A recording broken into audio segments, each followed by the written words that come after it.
बिस्मिल्लाहिर्रहमानिर्रहीम। सामीन किराम, आज मैं एक ऐसे मौजू की तरफ जाना चाह रहा हूँ कि जिसके बग़ैर इंसान का कोई भी अमल जो है वो काबिल कबूल नहीं है। ये एक ऐसी चीज़ है कि जिसको हर मुसलमान के लिए जानना बहुत ही ज़रूरी है। तो उस मौजू की तरफ जाने से पहले अगर आपने अभी तक हमारे YouTube चैनल को सब्सक्राइब नहीं किया तो सब्सक्राइब कर दें और लाइक भी कर दें और बेल आइकन के बटन को भी दबा दें ताकि मेरी आने वाली तमाम वीडियोस जो हैं आसानी के साथ आप तक पहुंच सकें।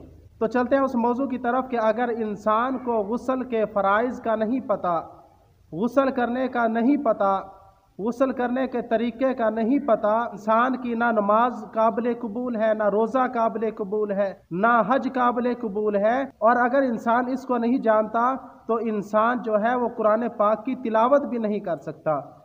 पकड़ना तो दूर की बात है, इंसान जो है वो ज़ुबान के साथ भी कुरान पाक की तिलावत नहीं कर सकता। तो फिर हमारे ज़िम्मा क्या है? तो हमारा मुसलमान होने के नाते हमारे ऊपर फ़र्ज़ है कि हम गुस्ल के तरीके को समझें और इसमें कौन सी ज़रूरी चीज़ें हैं कि अगर मैं गुस्ल करूँगा, ये काम इसमें नहीं करूँगा तो मेरा गुस्ल जो है वो नहीं होगा। मैंने ऐसे लोग भी देखे हैं जिनकी उम्रें गुजर चुकी हैं, 60, 70, 80 साल, 100 साल के करीब भी पहुँचे हुए हैं, लेकिन गुस्ल के फ़राइज़ नहीं आते।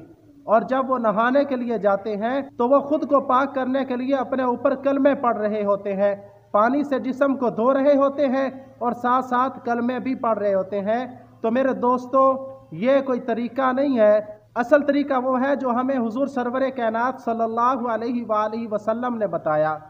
और ये कलमा पढ़ने से आम तौर पर यह रवाज बना हुआ है, किसी भी चीज़ को 3 दफ़ा धोए और उस पर 3 दफ़ा कलमा भी पढ़े तब पाक होगी। तो मेरे दोस्तों, ये कलमा पढ़ने से चीज़ पाक नहीं होती, बल्कि उसको 3 दफ़ा धोने से, अच्छी तरह धोने से ही पाक होती है। तो कलमा पढ़ लें तो ये सवाब है, लेकिन ये आप जहन से निकाल दें कि ये कलमा पढ़ने से चीज़ पाक होती है। कलमा पढ़ने से चीज़ पाक नहीं होती, ये धोने से पाक होती है। तो मेरे भाइयों, जो गुस्ल है, गुस्ल के 3 फ़राइज़ हैं। अगर इनमें से कोई एक भी रह गया तो हमारा गुस्ल जो है वो नहीं होगा। तो अगर गुस्ल नहीं होगा तो हम अगर नमाज पढ़ेंगे भी तो हमारी नमाज नहीं होगी। तो इसी तरह हम कुरान पाक की भी तिलावत नहीं कर सकते।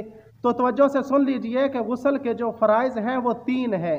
नंबर 1 यह है कि कुली करना। और कुली किस तरह करना है कि गरारा करना है, आपके जो हलक तक पानी पहुंच जाए। तो ये एक दफ़ा जो गरारा करना है, कुली करना है, ये फ़र्ज़ है। तो नंबर 2 जो है, नाक में पानी डालना है। और नाक में पानी कहाँ तक डालना है कि ये नाक की नरम हड्डी तक जो है वो पानी पहुंच जाए।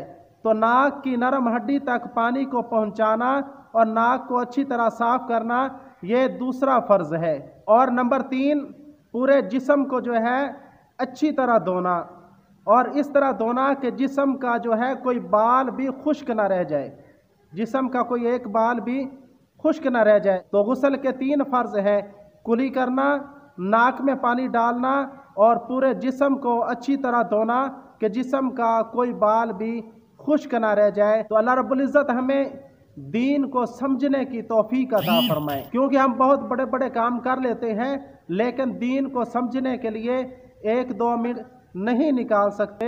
हम बाकी काम जो है सारा सारा दिन बैठना पड़ जाए तो बैठ जाते हैं। तो अल्लाह के दीन को समझने के लिए हमारे पास टाइम नहीं होता। तो मेरे भाइयों, ये टाइम निकालें, इसके बगैर हमारा जो दीन है वो नामुकम्मल है। तो अल्लाह रब्बुल इज़्ज़त हमें अपने दीन को समझने की तौफीक अता फरमाए और अल्लाह रब्बुल इज़्ज़त हमें इस पे अमल की तौफीक अता फरमाए। वाखिर दावाना अनिल हम्दुलिल्लाहि रब्बिल आलमीन।